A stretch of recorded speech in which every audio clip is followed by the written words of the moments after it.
Schrödinger equation എന്താണെന്നുള്ളതാണ് നമ്മൾ ഈ വീഡിയോയിൽ ഡിസ്കസ് ചെയ്യുന്നത്. അപ്പം എന്താണ് ഷ്രോഡിംഗർ ഇക്വേഷൻ എന്നുള്ളത് നോക്കാം. Schrödinger's equation is the fundamental expression of quantum mechanics. Quantum മെക്കാനിക്സിൻ്റെ ഫണ്ടമെൻ്റൽ എക്സ്പ്രഷനാണ് ഷ്രോഡിംഗർ ഇക്വേഷൻ. ഏതുപോലെ ക്ലാസിക്കൽ മെക്കാനിക്സിൽ അല്ലെങ്കിൽ നമ്മളിതിന് മുന്നേ പഠിച്ച ഫിസിക്സിലെ ഏറ്റവും ഫണ്ടമെൻ്റലായിട്ടുള്ള ലോസ് ആയിരുന്നു ന്യൂട്ടൻ്റെ ലോസ്. അതായത് ന്യൂട്ടൻ്റെ ചലന നിയമങ്ങൾ ഏറ്റവും ഫണ്ടമെൻ്റലായിട്ടുള്ള ലോസ് ആയിരുന്നു മെക്കാനിക്സിൽ. അപ്പോൾ അതേപോലെ ക്വാണ്ടം മെക്കാനിക്സിലെ ഏറ്റവും ഫണ്ടമെൻ്റലായിട്ടുള്ള ഒരു എക്സ്പ്രഷനാണ് എന്ത്? Schrödinger's equation. അതൊരു ഡിഫറൻഷ്യൽ ഇക്വേഷനാണ്. അപ്പം ഈ ഒരു ഡിഫറൻഷ്യൽ ഇക്വേഷനെ ആസ്പദമാക്കിക്കൊണ്ടാണ് ഇതിലുള്ള കംപ്ലീറ്റ് കാര്യങ്ങളെയും ഡിസ്ക്രൈബ് ചെയ്യുന്നത്. ക്വാണ്ടം മെക്കാനിക്സിലെ കംപ്ലീറ്റ് കാര്യങ്ങളും ഈ ഷ്രോഡിംഗർ ഇക്വേഷൻ വെച്ചിട്ടാണ് നമ്മൾ, അല്ലെങ്കിൽ ഇതിൻ്റെ ഒരു അടിസ്ഥാനത്തിലാണ് അവിടെ നമ്മൾ കാര്യങ്ങൾ ഇവാലുവേറ്റ് ചെയ്യുന്നത്. ഇനി we obtain it by considering plane wave equation and combining it with Einstein's equation for quantum of energy and de Broglie's formula for wave length of matter waves. അപ്പോൾ എങ്ങനെയാണ് ഈ ഷ്രോഡിംഗേഴ്സ് ഇക്വേഷൻ നമ്മൾക്ക് കിട്ടുന്നത് എന്നുള്ളതാണ് പറഞ്ഞിരിക്കുന്നത്. അപ്പോൾ ഐൻസ്റ്റൈൻ്റെ equation for quantum of energy, അതായത് E is equal to H nu എന്ന ആ ഇക്വേഷനും, അതേപോലെ de Broglie's formula for wave length of matter waves lambda is equal to H by P, matter വേവ്സിൻ്റെ വേവ് ലെങ്ത്, ഈ രണ്ട് ഇക്വേഷനുകൾ ഉപയോഗിച്ചുകൊണ്ട് നമുക്ക് ഈ ഷ്രോഡിംഗർ ഇക്വേഷൻ ഡിറൈവ് ചെയ്ത് എടുക്കാൻ പറ്റും. ഇങ്ങനെ പ്ലെയിൻ വേവ് ഇക്വേഷനിൽ ഈ രണ്ട് ഇക്വേഷനും സബ്സ്റ്റിറ്റ്യൂട്ട് ചെയ്തുകൊണ്ട് നമുക്ക് ഈ ഷ്രോഡിംഗർ ഇക്വേഷൻ ഡിറൈവ് ചെയ്തെടുക്കാനായിട്ട് പറ്റുമെന്ന് പറയുന്നു. അപ്പോൾ നമുക്ക് നോക്കാം അത് എങ്ങനെയാണെന്നുള്ളത്. ഇനി A particle in motion is associated with a wave function that contains the information regarding the motion. അപ്പോൾ പറഞ്ഞിരിക്കുന്നത് എന്താണെന്ന് ശ്രദ്ധിച്ചേ. A particle in motion is associated with a wave function, അതായത് മോഷനിലുള്ള ഒരു പാർട്ടിക്കിളുമായിട്ട് അസോസിയേറ്റ് ചെയ്തൊരു വേവ് ഫംഗ്ഷൻ ഉണ്ടെന്ന് പറയുന്നു. That contains the information regarding the motion. ആ വേവ് ഫംഗ്ഷൻ എന്താണെന്നുള്ളതാണ് പറഞ്ഞിരിക്കുന്നത്. ആ വേവ് ഫംഗ്ഷൻ്റെ പ്രത്യേകത എന്താണ്? It contains the information regarding the motion. ആ പാർട്ടിക്കിളിൻ്റെ മോഷനുമായിട്ട് ബന്ധപ്പെട്ടിട്ടുള്ള കംപ്ലീറ്റ് കാര്യങ്ങളും ആ വേവ് ഫംഗ്ഷനിൽ അടങ്ങിയിട്ടുണ്ട്. അപ്പം എന്താണ് വേവ് ഫംഗ്ഷൻ? അതൊരു മാത്തമാറ്റിക്കൽ എക്സ്പ്രഷനാണ്. ആ എക്സ്പ്രഷനെ പ്രോപ്പറായിട്ട് നമ്മൾ അനലൈസ് ചെയ്ത് കഴിഞ്ഞാൽ വേണ്ട ഇൻഫോർമേഷൻസ്, ആ സിസ്റ്റവുമായിട്ട് ബന്ധപ്പെട്ടിട്ട് വേണ്ട ഇൻഫോർമേഷൻസ് നമുക്ക് ആ വേവ് ഫംഗ്ഷനിൽ നിന്നും ലഭിക്കും. ഇനി a plane progressive wave that propagates along X direction is given by psi is equal to A E raise to I into K X minus omega T. അപ്പോൾ ഈ ഒരു ഇക്വേഷൻ നോക്കുക. അപ്പോൾ psi എന്ന ഒരു വേരിയബിൾ ലെഫ്റ്റ് ഹാൻഡ് സൈഡിൽ വന്നിരിക്കുന്ന ആ ഒരു നൊട്ടേഷൻ, അതിനെ വിളിക്കുന്ന ഒരു ഗ്രീക്ക് ലെറ്ററാണ്, അതിനെ വിളിക്കുന്ന പേര് psi എന്നാണ്. അപ്പോൾ ഒരു കോംപ്ലക്സ് വേവ് ഫംഗ്ഷനാണ് എഴുതിയിരിക്കുന്നത്. കോംപ്ലക്സ് വേവ് ഫംഗ്ഷൻ എന്ന് പറയാനുള്ള കാരണം ഇതിൽ അയോട്ട ടേം വന്നിട്ടുണ്ട്, which means I, imaginary number എന്നൊക്കെ പറയുന്ന ഐ ഇതിൽ ഉണ്ട്. അപ്പോൾ E raise to I theta എന്നുള്ള ആ ഒരു ഫോമാണ്, cos theta plus I sine theta എന്നുള്ള ആ ഒരു ഫോം, അതിൻ്റെ തീറ്റയ്ക്ക് പകരം K X minus omega T. അപ്പോൾ ഇതൊരു പ്ലെയിൻ വേവിൻ്റെ ഇക്വേഷനാണ്. അപ്പോൾ ഇതിനു മുന്നേ നമ്മൾ വേവ് ഫംഗ്ഷനെ പറ്റിയിട്ട് പറഞ്ഞായിരുന്നു. അപ്പോൾ ഈ സൈ എന്ന് പറഞ്ഞ് എഴുതിയിരിക്കുന്ന ഈ ഒരു എക്സ്പ്രഷൻ ഒരു വേവ് ഫംഗ്ഷൻ്റെ എക്സ്പ്രഷൻ ആണ്. വേവ് ഫംഗ്ഷൻ എന്ന് വെച്ച് കഴിഞ്ഞാൽ ഒരു സിസ്റ്റമായിട്ട് ബന്ധപ്പെട്ടിട്ടുള്ള കംപ്ലീറ്റ് ഇൻഫോർമേഷൻസും അടങ്ങിയിട്ടുള്ള ഒരു മാത്തമാറ്റിക്കൽ എൻറ്റിറ്റി, അതാണ് വേവ് ഫംഗ്ഷൻ എന്നുള്ളത്. അപ്പോൾ നമുക്ക് വേണ്ട ഇൻഫോർമേഷൻസ് ഇതിൽ നിന്നും എക്സ്ട്രാക്റ്റ് ചെയ്തെടുക്കാനായിട്ട് ഉപയോഗിക്കുന്ന മാത്തമാറ്റിക്കൽ ടൂൾസിനെ ഓപ്പറേറ്ററുകൾ എന്നാണ് വിളിക്കാറ്. അപ്പോൾ ക്വാണ്ടം മെക്കാനിക്കൽ ഓപ്പറേറ്റേഴ്സ് എന്നാണ് അവയെ പറയുന്നത്.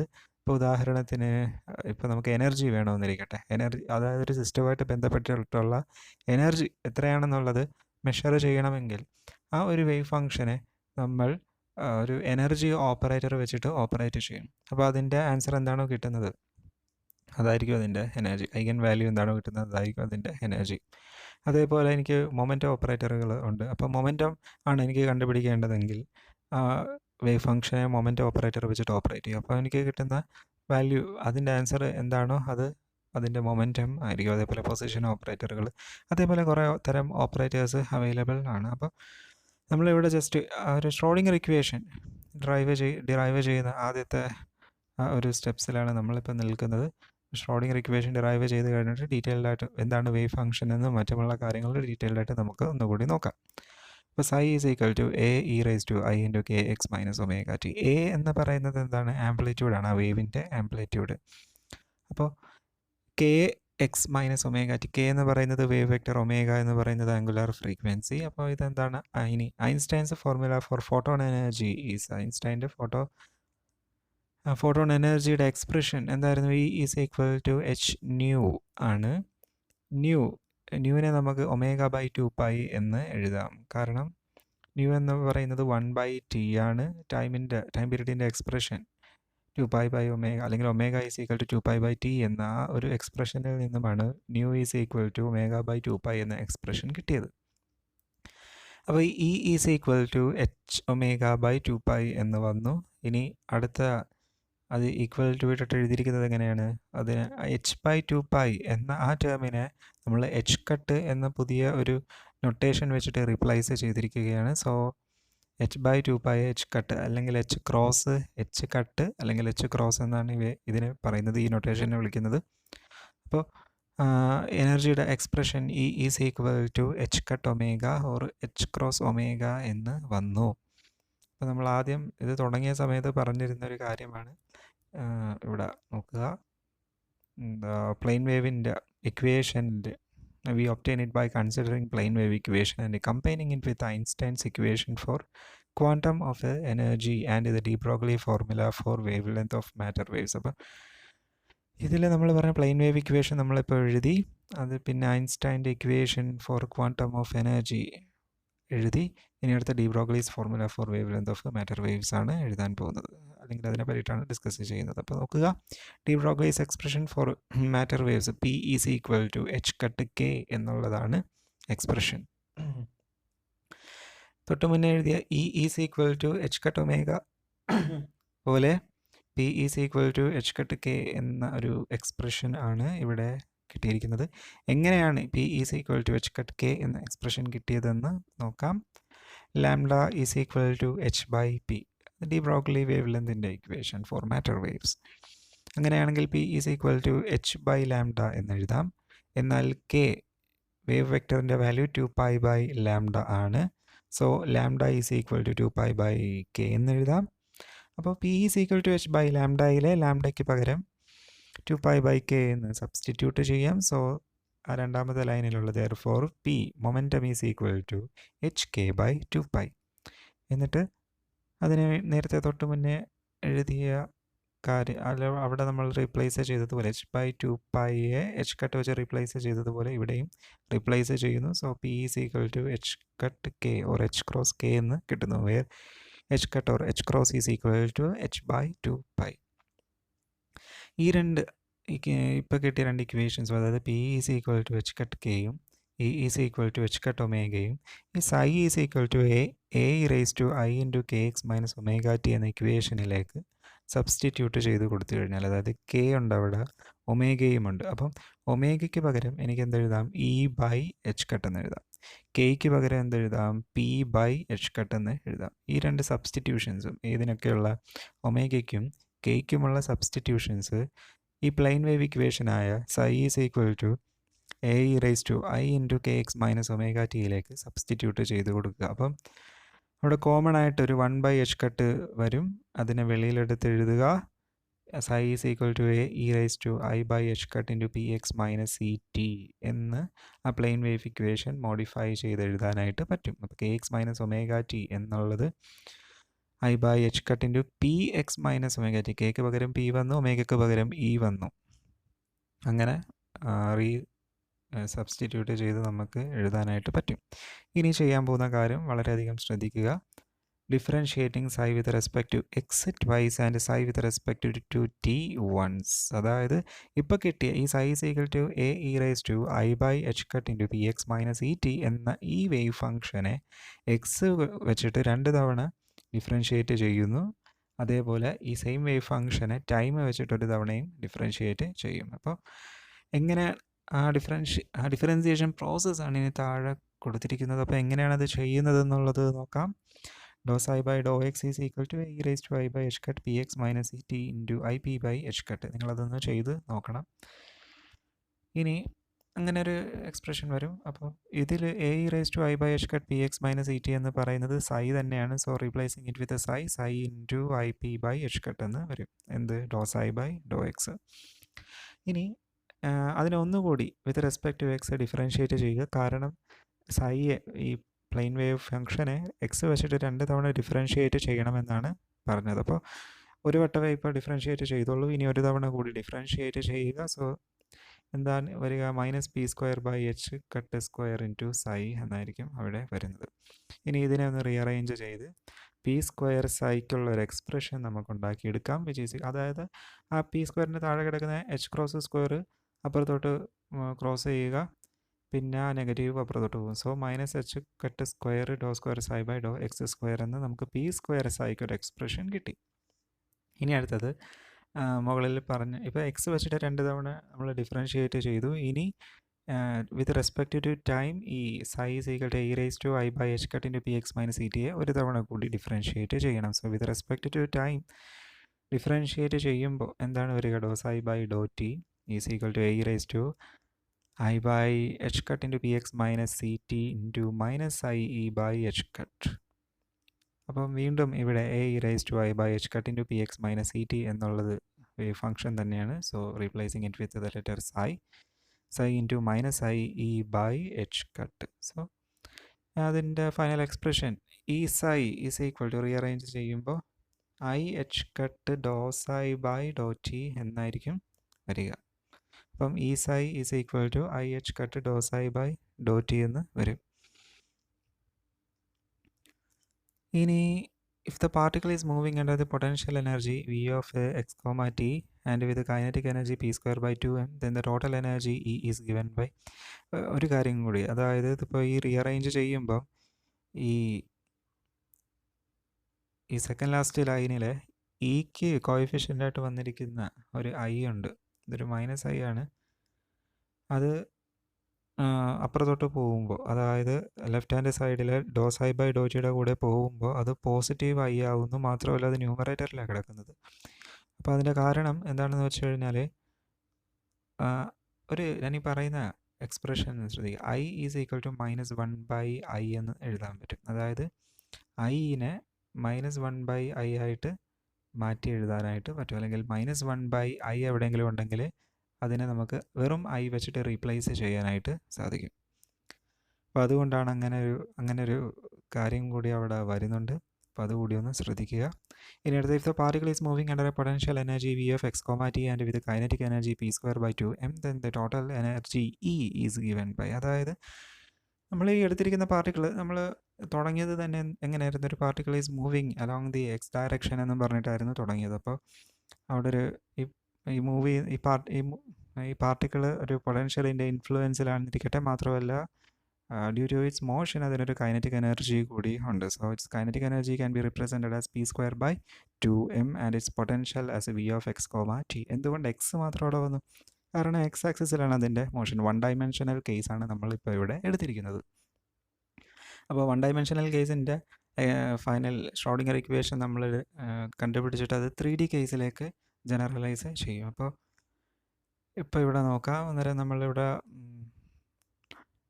ലോ ഓഫ് കൺസർവേഷൻ ഓഫ് എനർജിയാണ് എഴുതിയിരിക്കുന്നത്. Kinetic energy plus potential energy is equal to total energy p² by 2m plus V of x comma t is equal to capital E, where capital E എന്നുള്ളത് എന്താണ്? അതിൻ്റെ ആ സിസ്റ്റത്തിൻ്റെ total energy ആണ്. p² by 2m എന്നുള്ളത് kinetic എനർജിയും ആണ്. ഇനി ചെയ്യാൻ പോകുന്നത് ശ്രദ്ധിക്കുക, multiplying the above expression with psi on right side of each term. അപ്പോൾ ലെഫ്റ്റ് ഹാൻഡ് സൈഡിൽ 2 ടേം ഉണ്ട്, റൈറ്റ് ഹാൻഡ് സൈഡിൽ 1 ടേം ഉണ്ട് ഇപ്പോൾ ഈ കാണുന്ന ഇക്വേഷനിൽ. അപ്പോൾ ഇതിൻ്റെയൊക്കെ ഓരോ ടേമിൻ്റെയും ലെഫ്റ്റ് ഹാൻഡ് സൈഡിലുള്ളയും റൈറ്റ് ഹാൻഡ് സൈഡിലുള്ളയും ഓരോ ടേമിൻ്റെയും റൈറ്റ് സൈഡിലൊരു സൈ വെച്ചിട്ട് നമ്മൾ മൾട്ടിപ്ലൈ ചെയ്യാൻ പോവുകയാണ്.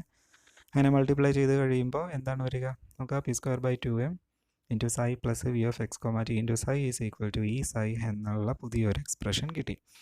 ഇനിയാണ് ശ്രദ്ധിക്കേണ്ടത് p² സൈ, അതേപോലെ ഈ സൈ, ഈ പുതിയ ഇക്വേഷനിൽ ഒരു p² സൈ ഉണ്ട്, ഈ സൈയും ഉണ്ട്. അപ്പോൾ നമ്മൾ നോക്കുകയാണെങ്കിൽ നേരത്തെ നമ്മൾ 2 തവണ differentiate with respect to X differentiate ചെയ്ത് കഴിയുമ്പോൾ p² സൈക്ക് ഒരു എക്സ്പ്രഷൻ കിട്ടിയായിരുന്നു, -h cut square into ∂² psi by ∂x² എന്ന്. അതേപോലെ അപ്പോൾ ആ p² സൈ എന്ത് ചെയ്യാം? അതെടുത്ത് ഇവിടെ സബ്സ്റ്റിറ്റ്യൂട്ട് ചെയ്യാം p² സൈ ഉള്ള സ്ഥലത്ത്. അതേപോലെ റൈറ്റ് ഹാൻഡ് സൈഡിൽ ഇവിടെ ഒരു ഈ സൈ ഉണ്ട്. സോ നമ്മൾ ടൈം വെച്ചിട്ട് ഡിഫറൻഷ്യേറ്റ് ചെയ്ത് കഴിഞ്ഞപ്പോൾ ഈ സൈക്ക് ഒരു എക്സ്പ്രഷൻ കിട്ടിയായിരുന്നു, i/h കട്ട് ∂ψ ബൈ ∂t എന്നപ്പോൾ അതും എന്ത് ചെയ്യാം? അവിടെ സബ്സ്റ്റിറ്റ്യൂട്ട് ചെയ്ത് കൊടുക്കുക. അപ്പോൾ റീപ്ലേസിങ് p² സൈ ആൻഡ് ഈ സൈ നമുക്ക് ഇങ്ങനത്തെ ഒരു എക്സ്പ്രഷൻ ആയിരിക്കും വരിക. minus h cut square by 2m into dou square psi by dou x square plus v of x comma t into psi is equal to I h cut dou psi by dou t. അപ്പോൾ ഈ കിട്ടിയിരിക്കുന്ന ഈ expression ഇതിനാണ് ഷ്രോഡിംഗേഴ്സ് equation എന്ന് വിളിക്കുന്നത് for a particle in one dimension. One dimensional പാർട്ടിക്കിളിനുള്ള Schrödinger ഇക്വേഷനാണ് നിങ്ങളിപ്പോൾ കണ്ടുകൊണ്ടിരിക്കുന്നത്. അപ്പം എക്സ്പ്രഷൻ എന്താണ്? Minus H cut square by 2m into do square psi by do X square plus V of X comma T into psi is equal to I H cut do psi by do T. അപ്പോൾ ഒരു second order differential equation ആണ് എന്ത്? Schrödinger's equation. അപ്പം ഇനി അടുത്തതിന് three ഡൈമെൻഷനിലുള്ള Schrödinger ഇക്വേഷൻ്റെ expression എന്താണെന്നുള്ളത് നോക്കാം. അപ്പോൾ അതിനു മുന്നേ ഈ ഒരു എക്സ്പ്രഷൻ ജസ്റ്റ് ഒന്ന് അനലൈസ് ചെയ്ത് നോക്കാം. അപ്പോൾ ആദ്യത്തെ ടേം നോക്കുക, in left hand side minus H cut square by 2m into do square psi by do X square എന്ന് വന്നിരിക്കുന്നത്. എക്സ് സ്ക്വയർ എന്ന് വരാൻ കാരണം എക്സ് ഡയറക്ഷനിലുള്ള കേസാണ് ഇപ്പോൾ എടുത്തിരിക്കുന്നത്. ഇനി വൈ ഡയറക്ഷനിലായിരുന്നു ഇതിപ്പോൾ മൂവ് ചെയ്യുന്നതെങ്കിൽ ഇവിടെ do square psi by do Y square എന്ന് വന്നേനെ. ഇനി ഇസഡ് ഡയറക്ഷനിലായിരുന്നു പാർട്ടിക്കിൾ മൂവ് ചെയ്തിരുന്നതെങ്കിൽ അത് do square psi by do Z square എന്ന് വന്നേനെ. അതേപോലെ വി ഓഫ് എക്സ് കോമാറ്റിക്ക് പകരം വി ഓഫ് വൈ കോമാറ്റി അല്ലെങ്കിൽ വി ഓഫ് സെഡ് കോമാറ്റി എന്നൊക്കെ വന്നേനെ. ഇത് എക്സ് ഡയറക്ഷനിൽ മാത്രം മൂവ് ചെയ്യുന്നൊരു പാർട്ടിക്കിൾ ആയതുകൊണ്ട് മാത്രമാണ് ഇവിടെ എക്സ് വന്നത്.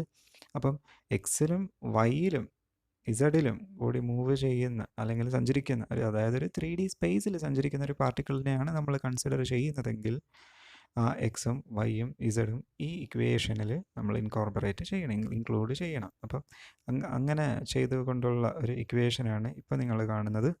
Minus H cut square by 2m into do square psi by do X square, അതേപോലെ plus do square psi by do Y square, പിന്നെ do square psi by do Z square plus V of R comma T. ശ്രദ്ധിക്കും, നമ്മൾ V of X കോമാറ്റി എന്നായിരുന്നു എഴുതിയിരുന്നത്. ഇവിടെ X മാറി ആറായി. എന്തുകൊണ്ട് ആറ് വന്നു? ആർ എന്ന് പറയുന്നത് position വെക്ടറാണ്. where r is equal to x into I cap plus y into j cap plus z into k cap. സാധാരണ പൊസിഷൻ വെക്ടർ, അതുകൊണ്ടാണ് 3 ഡൈമെൻഷണൽ സ്പേസ് ആയത് കാരണമാണ് അവിടെ പൊസിഷൻ വെക്ടർ വന്നത്. Which is equal to I H cut do psi by do T. Right hand സൈഡിന് യാതൊരുവിധ മാറ്റവും ഇല്ല, ലെഫ്റ്റ് ഹാൻഡ് സൈഡിൽ എക്സ്ട്രാ ടേംസ് വന്നു എന്നേ ഉള്ളൂ. അപ്പോൾ ഇനി അടുത്ത ലൈനിൽ ഈ ഒരു ഇക്വേഷനെ ചുരുക്കി എഴുതിയിരിക്കുകയാണ്. അന്നേരം ഏറ്റവും മുകളിലുള്ള ആ ഇക്വേഷനിൽ ബ്രാക്കറ്റിൻ്റെ ഉള്ളിൽ വന്നിരിക്കുന്ന ആ സൈ എല്ലാം കൂടി, സൈ എല്ലാവർക്കും കോമൺ ആണല്ലോ, അത് വെളിയിലോട്ട് എഴുതി കഴിഞ്ഞാൽ ബാക്കി എന്തായിരിക്കും അവിടെ ഉള്ളത്? Do square by do X square plus do square by do Y square plus do square by do Z square ആണ്. സൈയെ വെളിയിൽ കോമൺ ആയിട്ട് നമുക്ക് എടുക്കാൻ പറ്റും. അപ്പോൾ do square by do X square, do square by do Y square, do square by do Z square, ഇതിൻ്റെയൊക്കെ സമ്മാണ് വരുന്നത്. അപ്പോൾ അത്രയും ടേമിനെ നമുക്ക് ചുരുക്കി ഒരു ഡെൽ സ്ക്വയർ എന്ന് വിളിക്കുക. ആ തൊട്ട് രണ്ടാമത്തെ ലൈനിൽ ഒരു ട്രയാങ്കിൾ തിരിച്ചിട്ട പോലത്തെ സൈൻ, അതിനെ ഡെൽ എന്നാണ് വിളിക്കുന്നത്. ഡെൽ ഓപ്പറേറ്റർ ആണത്. ആ ഡെൽ ഓപ്പറേറ്ററിൻ്റെ സ്ക്വയർ ആണ് do square by do X square plus do square by do Y square plus do square by do Z square. സാധാരണ ഡെൽ ഓപ്പറേറ്റർ ഡിഫൈൻ ചെയ്തിരിക്കുന്നത് I cap into do by do X plus J cap into do by do Y plus K cap into do by do Z എന്നാണ്. Directional derivative ആണ് del എന്ന് പറയുന്നത്. അപ്പോൾ ഡെല്ലിൻ്റെ square എടുത്ത് കഴിയുമ്പോൾ do square by do X square plus do square by do Y square plus do square by do Z square എന്നായിരിക്കും വരിക. അപ്പം അത്രയും ടേമിനെ ചുരുക്കി നമുക്ക് ഡെൽ സ്ക്വയർ എന്ന് എഴുതാം into psi of R comma T. R comma T എന്ന് എഴുതാനുള്ള കാരണം ഇത് 3 ഡൈമെൻഷനലാണ്. എക്സ് ഡയറക്ഷനിൽ മാത്രമുള്ള കേസാണെങ്കിൽ സൈ ഓഫ് എക്സ് കോമാറ്റി എന്നായിരിക്കും എഴുതുക. വൈ ഡയറക്ഷനിൽ മാത്രമുള്ളതാണെങ്കിൽ സൈ ഓഫ് വൈ കോമാറ്റി എന്നായിരിക്കും എഴുതുക. So the final equation minus H cut square by 2m del square psi R of R comma T plus V psi is equal to I H cut do psi by do T. Schrödinger equation തന്നെ 3 dimensional Schrödinger ഇക്വേഷനാണ്. അതിന് ഒന്നുകൂടി നമ്മളിനി ചുരുക്കുവാണ്. അതായത് ഇപ്പോൾ എഴുതിയിരിക്കുന്ന ഇക്വേഷൻ്റെ left hand സൈഡിലുള്ള രണ്ട് എക്സ്പ്രഷൻസിലും സൈ common ആണ്. അതിനെ വെളിയിലോട്ട് എടുത്ത് കഴിയുമ്പോൾ എന്താണ് വരിക? Minus H cut square by 2m del square plus V of R comma T into psi is equal to I H cut do psi by do T. This is a Schrodinger's time dependent equation. ഇതിനാണ് ഇത് നേരത്തെ നമ്മൾ എഴുതിയ equation തന്നെ, ഇത് 3 dimensional കേസിലുള്ള equation ആണെന്ന് മാത്രം. ഇനി ഈ എഴുതിയിരിക്കുന്ന ഇക്വേഷനെ ചുരുക്കി എനിക്ക് H psi is equal to I H cut do psi by do T എന്ന് എഴുതാം. ശ്രദ്ധിക്കുക, ഇവിടെ റൈറ്റ് ഹാൻഡ് സൈഡിലെ ടേമിന് യാതൊരുവിധ മാറ്റവുമില്ല, ലെഫ്റ്റ് ഹാൻഡ് സൈഡിലെ ടേമിന് മാത്രമേ മാറ്റമുള്ളൂ. എന്താണ് വന്ന മാറ്റം? ആ ബ്രാക്കറ്റിൽ ഉണ്ടായിരുന്ന ടേമിനെ ഞാൻ ക്യാപിറ്റൽ എച്ച് എന്ന പുതിയൊരു ലെറ്റർ വെച്ചിട്ട് റീപ്ലേസ് ചെയ്തു. അപ്പോൾ എച്ചിനെ എങ്ങനെ ഡിഫൈൻ ചെയ്യാം? H is equal to minus H cut square by 2 M del square plus V of R comma T എന്ന് എച്ചിനെ റിപ്രസെൻറ്റ് ചെയ്യാം. വേറെ H is the Hamiltonian operator. H എന്ന് പറയുന്നത് ഒരു ഹാമിൽട്ടോണിയൻ ഒരു ഓപ്പറേറ്ററാണ്, ഒരു മാത്തമാറ്റിക്കൽ ഓപ്പറേറ്ററാണ്. അതിൻ്റെ പേരാണ് ഹാമിൽട്ടോണിയൻ ഓപ്പറേറ്റർ എന്നത്. ഹാമിൽട്ടോണിയൻ ഓപ്പറേറ്റർ ഒരു എനർജി ഓപ്പറേറ്ററാണ്. ഒരു സിസ്റ്റവുമായിട്ട് ബന്ധപ്പെട്ടിട്ടുള്ള ടോട്ടൽ എനർജി ആക്സസ് ചെയ്യാൻ വേണ്ടിയിട്ട് ഉപയോഗിക്കുന്ന ഓപ്പറേറ്റർ ഹാമിൽട്ടോണിയൻ ഓപ്പറേറ്റർ ആണ്. അപ്പോൾ ഇതാണ് ഷ്രോഡിംഗേഴ്സ് ടൈം ഡിപ്പെൻഡൻറ്റ് ഇക്വേഷൻ. ശ്രദ്ധിക്കുക, ഇത് ടൈം ഡിപ്പെൻഡൻറ്റ് ഇക്വേഷനാണ്. ടൈം ഡിപ്പെൻഡൻറ്റ് ഇക്വേഷൻ എന്ന് പറയാനുള്ള കാരണം, ഇപ്പോൾ ഈ ലാസ്റ്റ് നിങ്ങൾ കാണുന്ന H S I is equal to I H cut do psi by do G എന്നുള്ളത് ഷ്രോഡിംഗറിൻ്റെ ടൈം ഡിപ്പെൻഡൻറ്റ് ഇക്വേഷനാണ്. ടൈം ഡിപ്പെൻഡൻറ്റ് ഇക്വേഷൻ എന്ന് പറയാനുള്ള കാരണം, ഇതിന് റൈറ്റ് ഹാൻഡ് സൈഡിലെ എക്സ്പ്രഷനിൽ do psi by do T ഉണ്ട്. ടൈം എന്ന വേരിയബിൾ എക്സ്പ്ലിസിറ്റ് ആയിട്ട് ഇതിൻ്റെ അകത്ത് വന്നിട്ടുണ്ട് ഈ എക്സ്പ്രഷനിൽ. അതുകൊണ്ടാണ് ടൈം ഡിപ്പെൻഡൻറ്റ് ഇക്വേഷൻ എന്ന് ഇതിനെ വിളിക്കുന്നത്. ഇനി വേറൊരു ഇക്വേഷൻ കൂടിയുണ്ട്, ഷ്രോഡിംഗേഴ്സ് ടൈം ഇൻഡിപെൻഡൻറ്റ് ഇക്വേഷൻ ഉണ്ട്. അപ്പോൾ ആ ഒരു ഷ്രോഡിംഗർ ഇക്വേഷനിൽ ഇതേപോലെ ടൈമിൻ്റെ വേരിയബിൾ എക്സ്പ്ലിസിറ്റ് ആയിട്ട് അതിൻ്റെ അകത്ത് ഉണ്ടാകത്തില്ല. സോ ടൈമിൻ്റെ വേരിയബിൾ, ടൈമിനെ റെപ്രസെൻറ്റ് ചെയ്യുന്ന വേരിയബിൾ എക്സ്പ്ലിസിറ്റ് ആയിട്ട് അതിലുണ്ടോ ഇല്ലയോ എന്നുള്ളതിനെ ആശ്രയിച്ചിരിക്കും ഷ്രോഡിംഗറിൻ്റെ ഇക്വേഷൻ ടൈം ഡിപ്പെൻഡൻ്റ് ആണോ ടൈം ഇൻഡിപെൻഡൻ്റ് ആണോ എന്നുള്ളത്. ഇപ്പോൾ നമ്മൾ ഡിറൈവ് ചെയ്തിരിക്കുന്ന ഈ ഇക്വേഷൻ ടൈം ഡിപ്പെൻഡൻറ്റ് ഇക്വേഷനാണ്. കാരണം ഷ്രോഡിംഗർ ഇക്വേഷനിൽ ടൈമിൻ്റെ വേരിയബിൾ ഉണ്ട്.